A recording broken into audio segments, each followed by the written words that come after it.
Welcome back to Goose and Crow World. This is the third in succession, the third breaking convention that I've approached this work, the Southwark Mysteries, and my work at Crossbones, and the whole, the work that was given to me by the Goose. And the first two, the first one, I really introduced the whole story. The second one, we went a little deeper into the magical praxis that developed out of the original vision.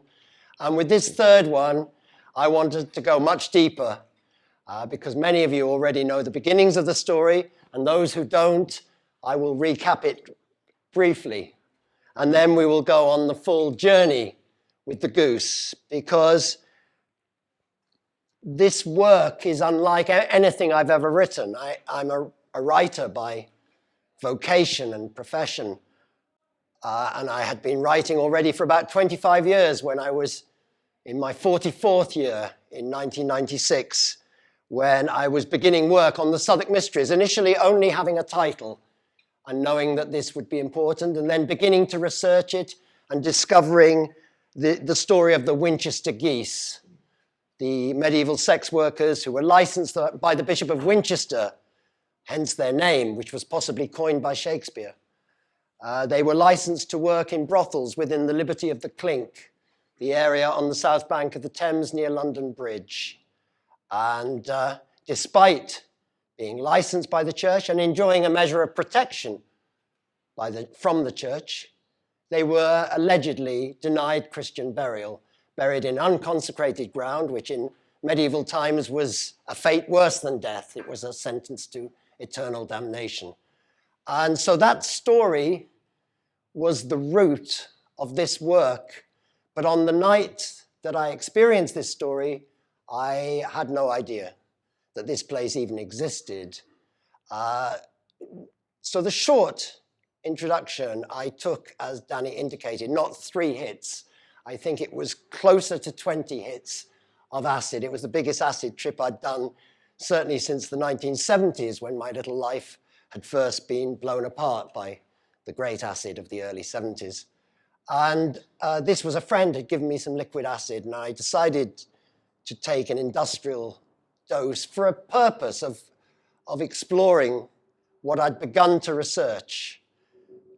And I spent the day preparing for it, purifying myself, emptying myself, which I recommend to any would-be psychedelic medium, to really spend less time worrying about how to protect yourself with lots of fussy business and actually get down to emptying yourself so that whatever comes can just do its dance and then move on. I was very pleased that I'd done that, because I hadn't expected to happen what did happen, which was after a few hours into the trip, I'd passed into my, if you like, literary or shamanic persona, John Crow, a being that I'd been developing as a way of exploring other parts of my mind where John Constable, the writer, hadn't yet ventured.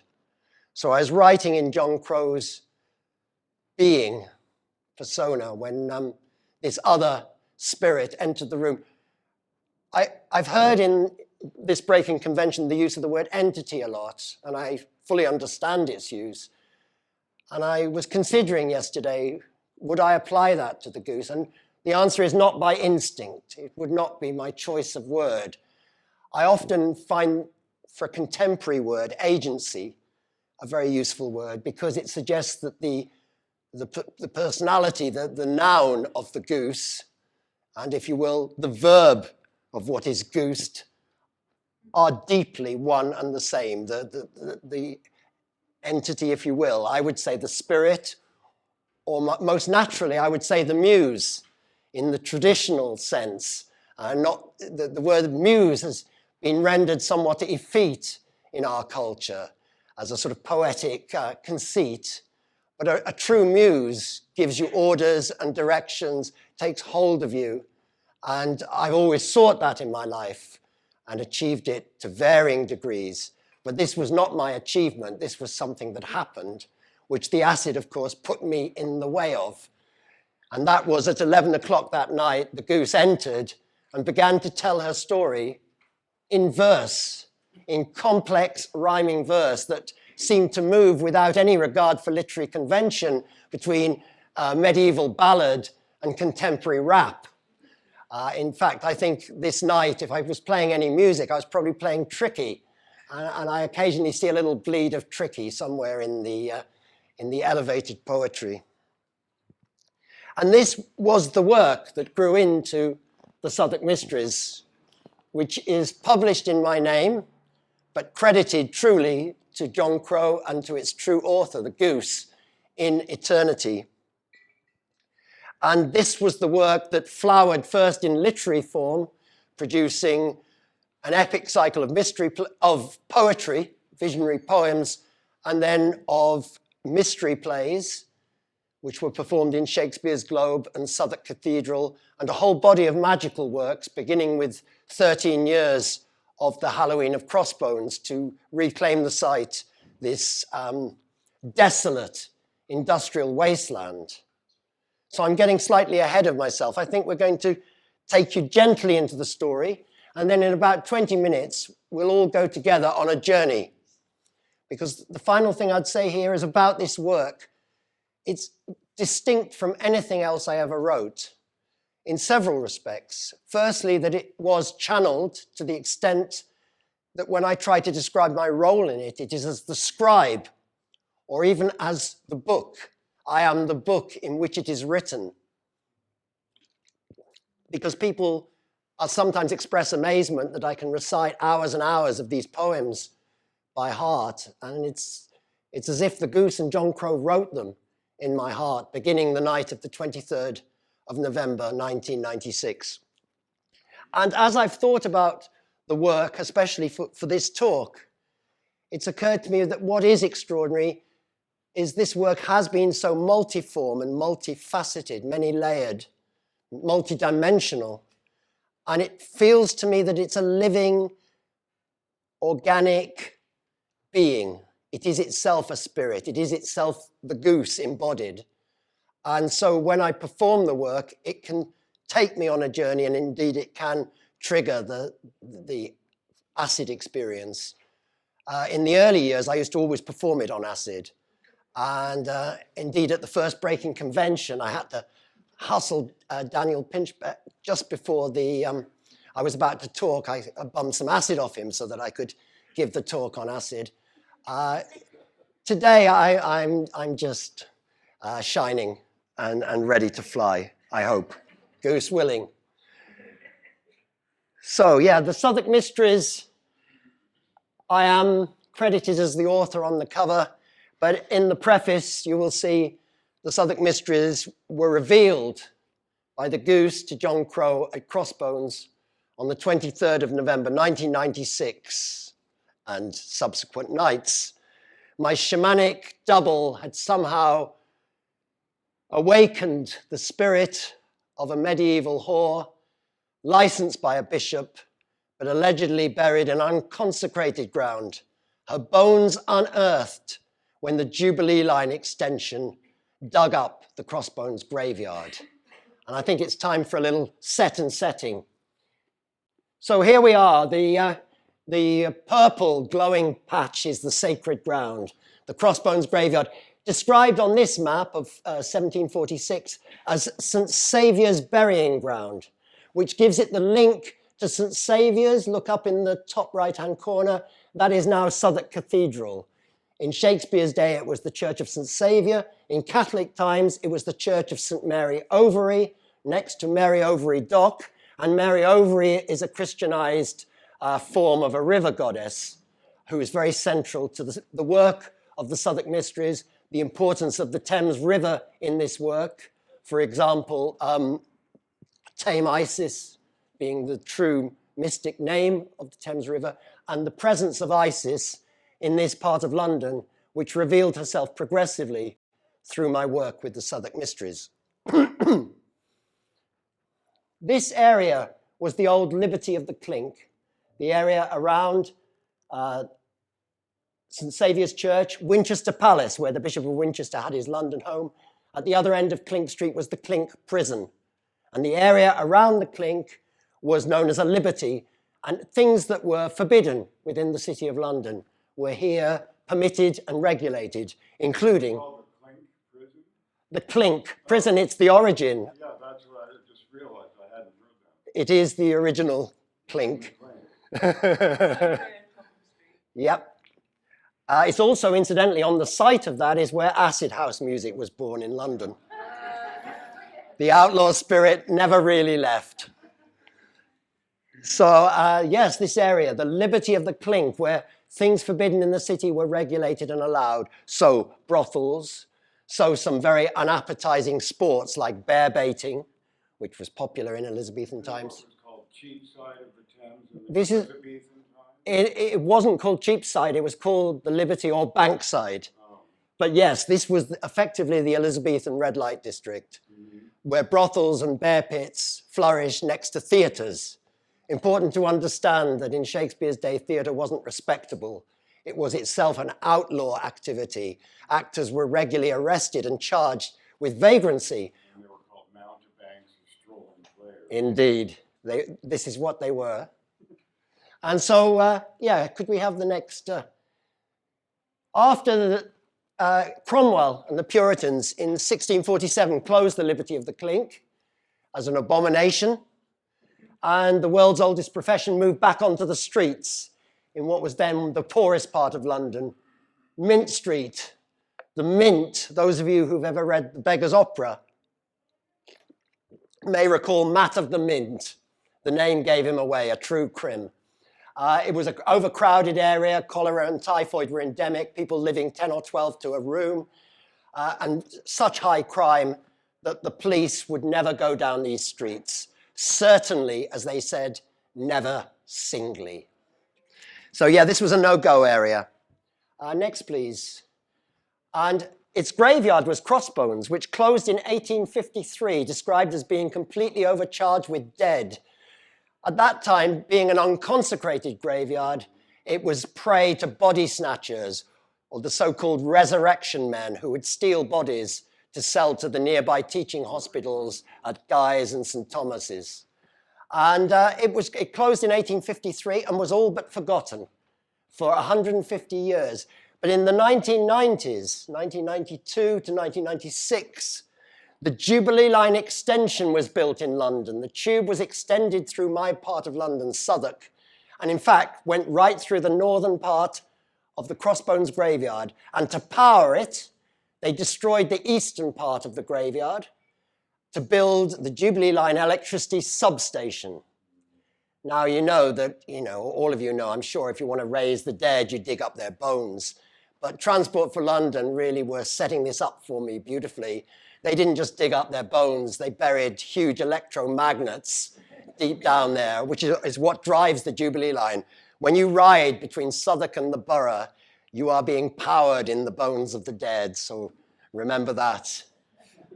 And this is what they found when they started building it. In fact, they removed 148 skeletons, including the skull of a young 19-year-old woman who was only about 4'9" tall, and whose skull had lesions caused by advanced syphilis. So these were the kind of lives of the people who were buried in Crossbones.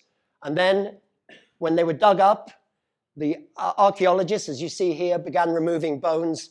They were then hurried off site by the developer, and unknown contractors removed an unknown number of bones, probably illegally, none of which was known to me on the night of the 23rd November 1996, when I took a massive dose of acid and opened myself to whatever would come, little guessing what was about to come and occupy the ground I'd prepared. And so it was about 11 o'clock at night, the goose appeared, announced herself, and then began this poem, speaking to me in poetry, in verse, or rather not speaking to John Constable, but to John Crow, with whom she was clearly already familiar. And this was the spooky and powerful thing about it. These two characters proceeded to do a kind of dance, and out of the dance came the poetry. And the poetry itself took me on a journey, visiting many of the sacred sites that I had in mind to include in the Southwark Mysteries. I had prepared the ground. And finally, she took me to a site where I had never been. And I checked again and again my notebook because I thought perhaps I'm lying to myself, but I had no record of it. And it was at those gates that I found myself singing that well we know how the carrion crow doth feast in our Crossbones Graveyard. The first time consciously I ever heard those words, they gave me literally goosebumps. And this was on the journey in the body, because first I'd made this journey in the night, in mind, in spirit. And then around 3 in the morning, the goose said, we're going to walk it. And we walked around Southwark and we visited the site of the Tabard, where Chaucer and the Pilgrims set off for Canterbury. We visited the site of Shakespeare's Globe, or the old Globe, the original Globe. We visited Southwark Cathedral, St. Saviour's, Mary Overy Dock, the Clink Prison. The place I had never been before was the place she saved till the end. She led me to the gates of this industrial site, the most bleak, desolate, fucked over piece of land you can imagine, the unlikeliest candidate for a sacred space. But here she left me in no doubt this was the key to the entire work. And it was only after that night of visions, when I went to the local studies library, doing a little bibliomancy, opening a book at random and seeing a reference to the single women's churchyard described by John Stowe in 1598, and that if they were not reconciled with the church because of their sinful ways, there was a plot of land for them far from the parish church, also known as the single women's churchyard. And then I followed up with the help of the librarian and discovered in another book that this land by the 18th century was known as Crossbones. I then looked at maps and realized that it was on the site where I'd been led that night. And finally, I realized it had just been dug up. And it was essentially that very simple little game the goose played, because this is how I see it. She is a trickster teacher, and she gave me clues and games all woven into the poem which she dictated, which is deceptively simple. Much of it has a doggerel feel to it, unashamedly. And she moves from quite profound language to almost cod tart language. There's a lot of self-parody and particularly playfulness with John Crow whenever he shows any danger of becoming slightly holy about the whole thing. The goose has a real knack of pulling the rug from under his feet. Can we see the next one, please, Mark? Oh, there I am in action in the early days. That's probably actually about already 6 or 7 years in, when we began a campaign to protect Crossbones Graveyard. As I say, we did, among other things, the Halloween of Crossbones, and then this was only once a year. I'll explain more about that later. But it created a shrine at these industrial gates, and then the shrine would get to look sad, only being tended to once a year. So this was the first occasion, the 23rd of June, 2004, where we actually rededicated the shrine as a sacred space. And since then, we've met on the 23rd of every single month at 7 o'clock. So we're on to 183 consecutive vigils. And it's through this vigil, which is a group magical act, that this work has truly embodied. Because this began as a solitary shamanistic work, but it has grown and flowered through sharing with people and through the involvement of a whole community to protect this sacred site. Yes, please. And so we began at Halloween with the Halloween of Crossbones. Here's the very first Halloween. And as you can see, with a very simple altar, simple rituals, we performed the poems of the Southwark Mysteries as received from the Goose by John Crow, and we culminated into a procession to the gates of Crossbones. Here's the Goose honored on her altar with her pumpkin watching over her. The illustration was by a great Polish artist, Andrzej Klimowski, and he called it a common whore, which I like, but she is my goose. She's in the front of the book, and it is her book. And it's her magic book. That's the name she gives herself. She's self-identified as the goose. And yes, Jonathan, I'm leading up to the poem in which she is basically tells us everything. So this is my interpretation, and all of you, I ask your, I crave your indulgence because I'm obviously my ontology is sometimes a bit suspect. I am a practitioner above all else. I'm a writer, but a magical practitioner, and I don't really have firm theories about exactly what I'm doing. I'm much more interested in, does it work? And to me, this is the magic I do. And so here's some of the magic we were doing at Crossbones, leading on to arriving at the gates in procession, where we tied ribbons with the names of some of the dead. Some of the Crossbones dead were tied to the gates.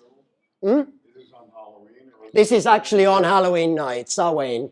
They do that in Mexico. Indeed, we were quite influenced by the Day of the Dead. And this work gathered a syncretic quality to it. It gathered from many of the traditions that I'd studied both before and after I got the work, because after I had worked with the Goose for 2 or 3 years, I realized I needed to find people who were more experienced than me. And luckily in Brazil, among other things, I found Baixinha, who gave me enormous strength in one meeting only, which I was at with Danny Nemo, but it was... In Mexico, they put the names on a skull made of sugar. Indeed, the Day of the Dead. Onwards. So to the Southwark Mysteries, this was published in 1999, but the book was written between 1996 and 1999, moving on to its performance in Shakespeare's Globe. Now, the Goose actually announced this in her prophetic books, and as a result, I had the power of serving a higher being, even if that higher being may be simply the autonomous manifestation of one's own subliminal energy. I'm open to all kinds of analysis for this, but I come back to what I say, what works. What worked for me was to behave as if I was working for the Goose. I was under orders for the Goose. I was there. John Crow was here to serve the Goose. It made me fearless, which was fortunate because eventually I had to persuade Mark Rylance, who'd just taken over as the artistic director of Shakespeare's Globe, that on the 23rd of April 2000, we were going to perform this play in his theatre. And he was very wary because Mark was interested in the shamanic world. In fact, he told me he'd had a shaman to bless the Globe. But then he remembered that he'd just taken over as artistic director of an international trust, the Shakespeare's Globe Trust. And I think the weight of it made him very wary of taking a play he hadn't even read, written by somebody who'd channeled a medieval sex worker on acid. I say that because when I credit the Goose, I am not simply using a conceit. I worked with the Goose. Indeed, when Mark was really blocking, I found I had all kinds of allies inside Shakespeare's Globe, including Jane Arrowsmith, who was in charge of the bookshop. And I was in the bookshop leafing through books at random when Jane came up to me and said, "What are we going to do about Mark? He's really blocking this." And I was reading. I said, "I think he has a problem with me because he thinks I'm..." And I showed her where I was reading, and it was Green's comment on Shakespeare, "An upstart crow, prettified with our feathers." And I just showed it her because I was pretty knocked out by that. And Jane said, "Oh ho, Mr. Crow." And at that point, an entire bookshelf collapsed. I kid you not. That was like Carl Jung's exploding bookshelf, some of you will know about. And it had the effect. It impressed everybody. I think even Mark got to hear about it. And so we performed it in Shakespeare's Globe. There's me playing John Crow, Jacqueline Haig as Satan, Peter Marinka as God, and the late John Joyce over there. You can see in between God and a Winchester Goose. He was playing the Bishop of Winchester, the late, great John Joyce, my friend. And the late Irving Rappaport. Indeed, there's a few late people, but the very living Jeff Merrifield. Jeff Merrifield there as the ghastly cherub, blowing the last trump. Onwards, Mark. This was the Goose played by Di Sherlock, the actress. And The play begins with the Jubilee Line tunnellers digging up Crossbones, and then the backdrop, which is a map of the Liberty, rips open and the goose appears singing her song, which you will hear shortly. And so parallel to the unfolding of the literary work, these magical works began. So this is after one of the first Halloween of Crossbones. As you can see, just a few ribbons, but beautiful and plaintive. Real names retrieved from burial chambers. And here, we set up an altar, the first improvised altar at Crossbones. As you can see, very crude and simple. We're primitives. We're sort of cunning men in slightly sophisticated minds, but trying to keep our cunningness intact, especially when we work with the goose onwards. And this is the result after just a few years. The gate begins to evolve as a living, breathing thing. And all of this is my unifying image of this talk, this initiation, for such it is that with the goose, we cultivate in ourselves a shining emptiness. We light the open pathways, that is to open the pathways for the dead to complete their journeys. And in a place like Crossbones, where the average age is perhaps 30 for the dead, and more than half of those are children. So these are unfulfilled lives in some sense. And yet they're also lives that should not only be pitied. This was something the goose was very keen that I should understand. We do not just pity the abused, but we also look to understand where they find strength and to look at what they bring, particularly, and what they challenge in the dominant order of this culture. And this is why, not through any master plan, but through revelation, the goose showed to John Crow that this is the work. It's a work of healing and transformation, but the work is dedicated to outcasts, to outsiders, outlaws, to people who live on the margins. And that is not as an act of pity, it's an act of celebration ultimately, because it's from the edge, from the margin, that the change comes that we need now so desperately. So this is what we're nurturing here. Onwards.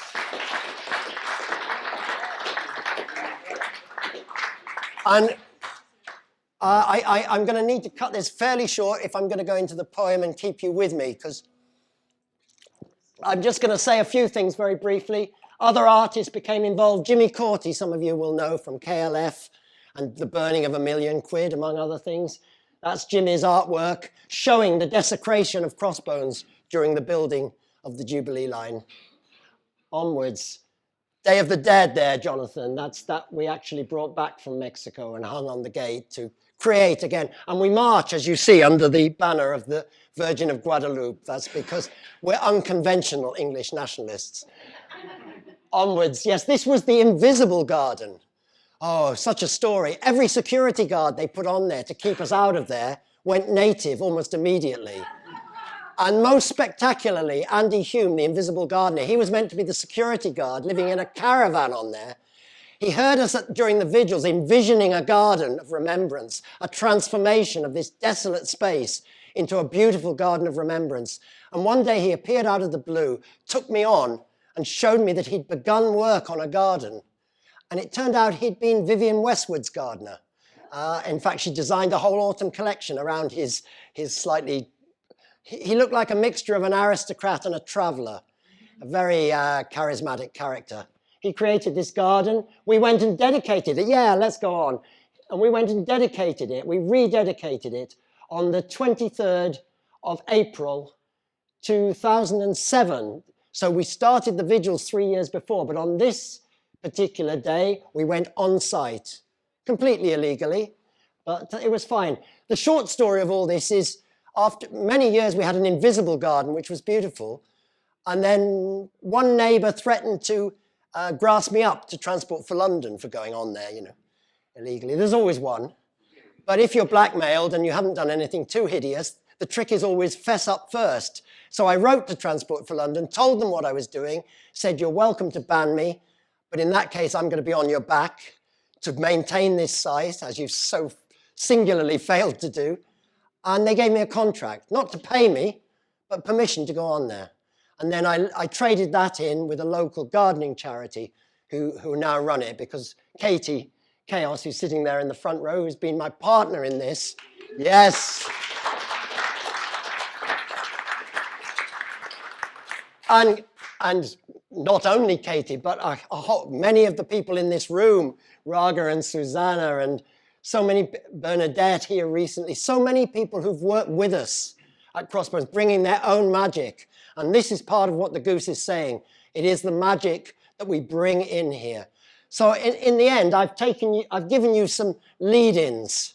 I think the rest shall be in mystery, because otherwise it will take me another half hour to analyze exactly what is the magic of this. I'm just going to keep it to one thing, because at the moment I'm rereading for the third or fourth time Valis, the science fiction novel by Philip K. Dick. And I love rereading Valis because it's never the book I read before. It's a completely different book. I just can't remember. No, it wasn't like this. I think it rearranges itself each time. And when you read it, you can understand why. But in that, Philip K. Dick presents some wonderfully wacky ideas, particularly about the Gnostics and the Jewish idea that the Torah is a living entity, that it embodies God in some way far beyond simple language. And Dick also speaks of the Nag Hammadi manuscripts, which were found obviously in the 1940s, and that these were equally the living body of God, the body of the Spirit, and that they have been released and they're seeking to transform reality.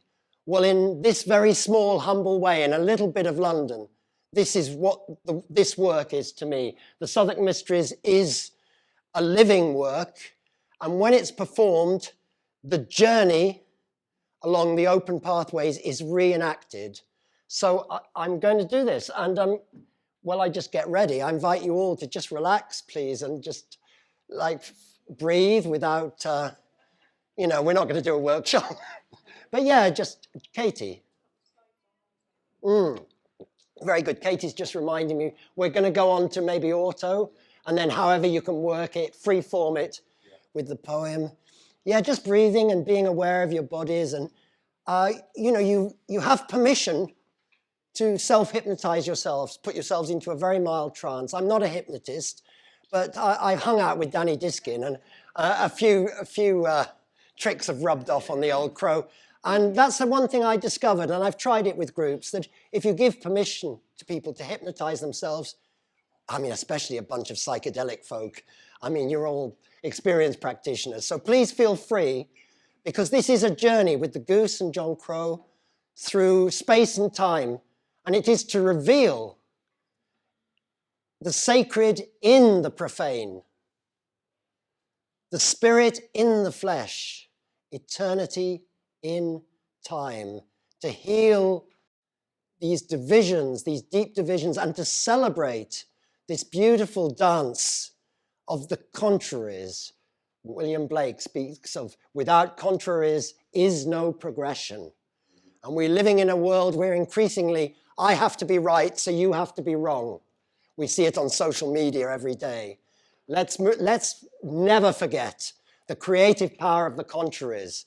And indeed, the last words I'm going to say before I embark on the poem is that for the Goose, the liberty is not only the historical space within which sex workers enjoyed a measure of protection by the church, it is also the state of the unconditioned mind in which contrary ideas can perform a creative dance, in which they do not need to cancel each other out, and in which the other can interact with us so as to transform not only ourselves, but the whole being, whatever name you give to that. In the Goose's poem, it is simply the unspeakable. Ready to roll.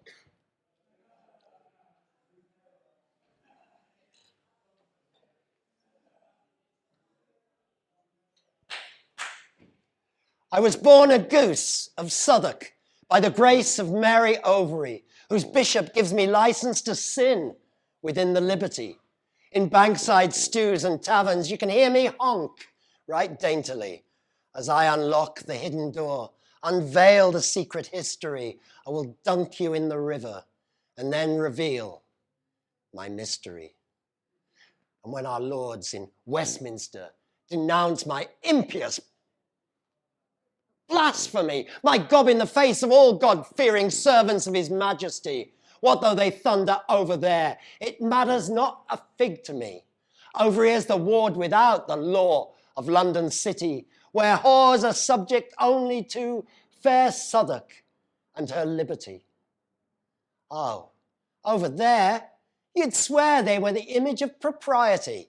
But Rome over here, dear, and it's all rape and pillage and bondage and buggerage with molly boys. What jolly boys! And goose girls under age, taking liberties and license, dear. We all have to deal with them. We pump them and paddle them, and into bed we squeal with them. Let's all go bait the bear. What madcap tomfoolery, if it wasn't in the service of such a pox-ridden majesty. And when I hear those hypocrites decrying and denying me, who make of me the vessel of all known vice and depravity, the way they talk, I swear you'd think I was the whore of Babylon, as they make of me an altar they see fit to rape my children on. And a minister of morals, oh dear me, oh what a carry-on. Over there it's all the family, and go on and marry on. But when they're over here, dear, then every Dick and Harry on the front bench has some wench or rough trade from Boroughlade, and every mag witch in Shoreditch has been poor St. Mary over it.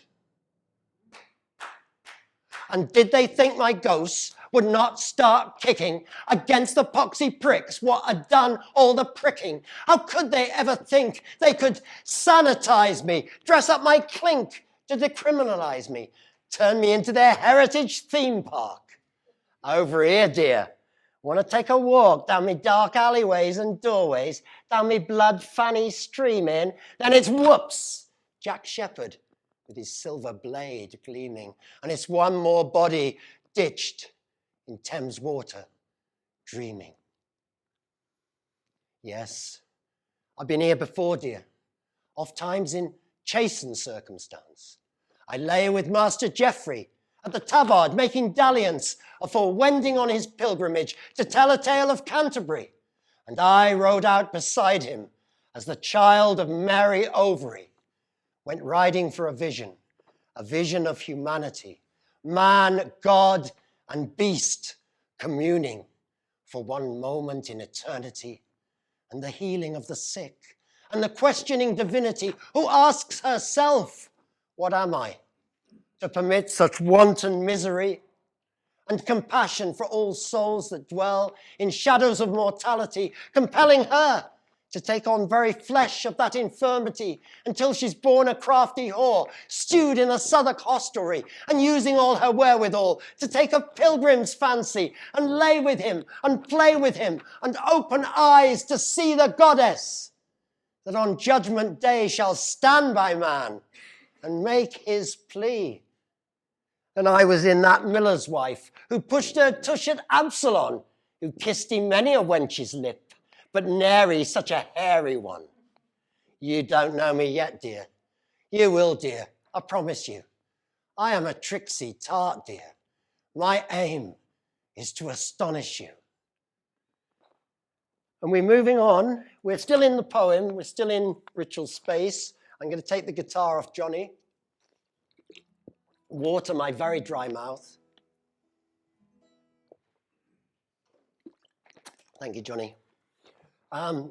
All this poem was downloaded in a single night, so you can maybe understand why it made an impression on me. And the Goose, in the middle of the night, about 3 in the morning, we ended up at the gates of in this industrial wasteland, which she seemed keen for me to understand was the most sacred place I would ever find. And that's somebody who'd been to Bali and Nepal and the Amazon in search of the sacred, and found it, but then found it in London with a very particular potency. This is what we sang This is what the Goose sang through John Crow at Crossbones gates in the middle of the night of the 23rd of November, 1996. John Crow with a riddle in a madcap rhyme, here to reveal my mystery. In London town at the end of time, Johnny go down on history. John Crow in Cathedral Yard, cursed with my gift of prophecy, here to play one last wild card for Southwark and her liberty. Oh, with a hey, ho, a jolly Jack Crow and his merry, merry band of outlaws, oh, never stumble when he trips, mad clown of the apocalypse. And some go, oh, ho, who be this John Crow? This nobody rootless shaman, oh, kicking loose heels as the rank weeds grow, wild in our Southwark haven. And then the crow on the gargoyle, ah, ah, ah. And he draw John a map of infinity, where God rejoices more in the brazen whore than in the wife in her pinch-faced chastity. With a knick-knack, paddy-whack, give the dog a Bible black, John Crow whores a hollerin'. In the sack on your back, give the skull a good crack, see if it's a hollow one. Click, clack, click, clack, don't look back to see if deaths are following. For tonight in hell they are tolling the bell for the whore that lay at the tabard. And well we know how the carrion crow doth feast in our Crossbones Graveyard. With a hey, ho, a jolly Jack Crow and his merry, merry band of outlaws, oh, never stumble when he trips, mad clown of the poca, poca, poca, poca, hey, ho, a jolly Jack Crow and his merry, merry band of outlaws, oh, never stumble when he trips, mad clown of the poca, poca, poca, poca, hey, ho, jolly Jack Crow and his merry, merry band of outlaws, oh.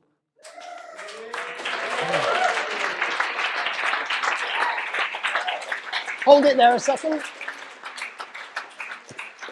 We're in the middle of the trip, but we're 2/3 of the way in, so we're nearly there. That was the Halloween of Crossbones, the last time we ever did it.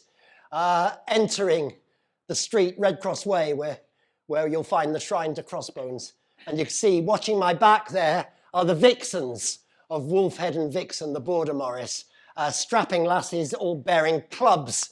Just the kind of posse of women I like, watching my back. Right.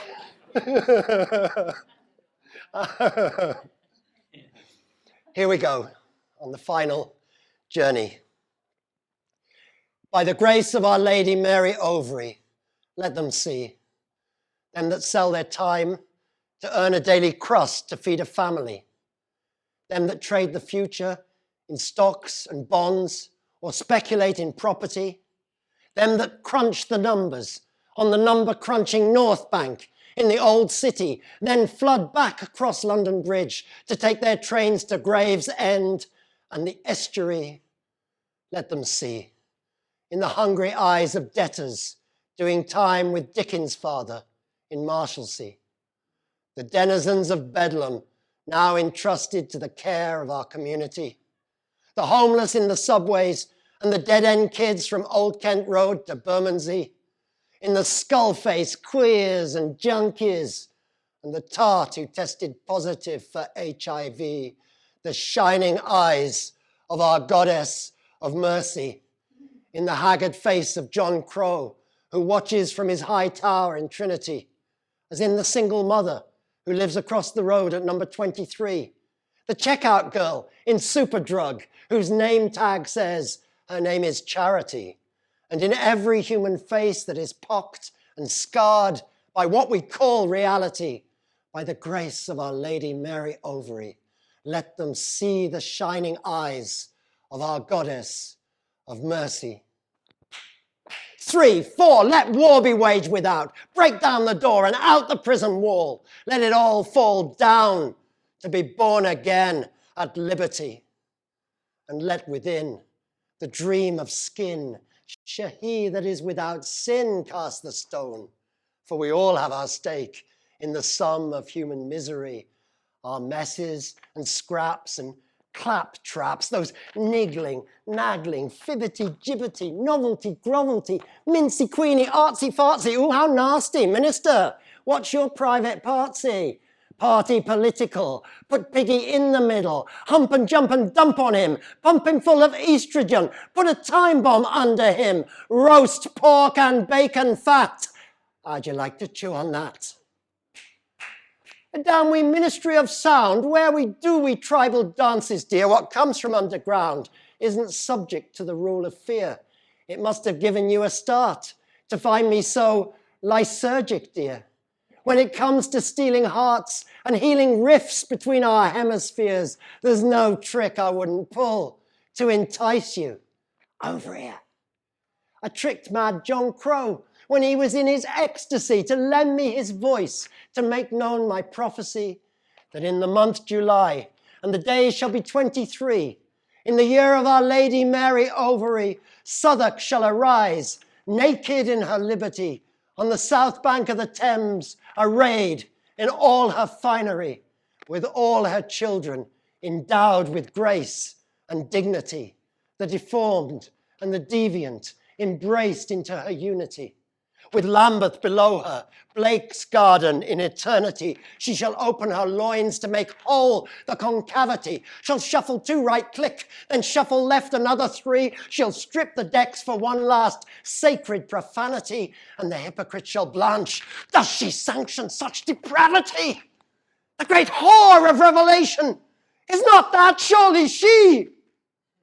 Relax, dear. You're over here.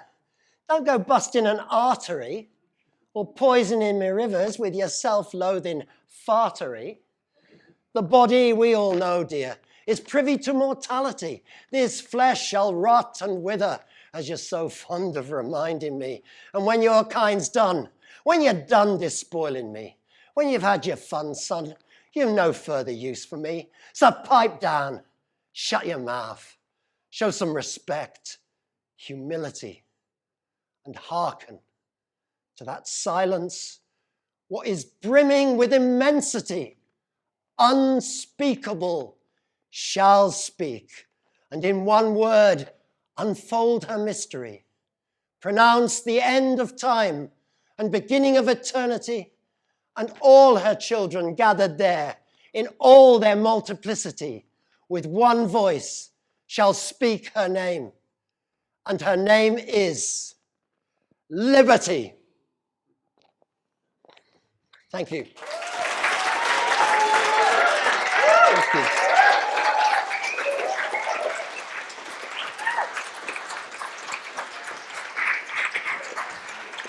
Thank you. Thank you. Thank you and bless you. Thank you. That is beautiful. It's just so lovely to be in your minds, and with great respect. And just to very briefly mention, because you've been very patient, that we have a vigil on the 23rd of every month at 7 o'clock. Get there a few minutes earlier so you can tune in. They're very beautiful. And there are a few simple rituals that hold us and that we've done for the last 15 and a half years, nearly 16 years. So they're very firm. They hold you, allow you to be free within them. And at the heart of our ritual, we also have sharings where people share a short story or a poem or story, especially dedicated to the goose and her outcast dead and the works at Crossbones. You can find us on crossbones.org.uk. That's our website. And there are links there, including you'll see a request to sign petitions. That's to keep the site protected, because through this magical work, it has manifested what was 20 years ago scheduled to be a tower block is now a garden of remembrance. And so that is the manifestation in time. But as I hope I've at least suggested to you, the origin of this work is not in time, it is in eternity. And when people ask me anxiously sometimes, but do you think Crossbones will survive? I say, I don't think London will survive. But does it matter? We don't do it for that kind of posterity. Eternity is not simply the aggregate of all time wasted. Eternity is the moment that counts. As Jonathan said in his talk yesterday, to see a world in a grain of sand and a heaven in a wild flower, hold infinity in the palm of your hand and eternity in an hour or even in a moment. Thank you very much.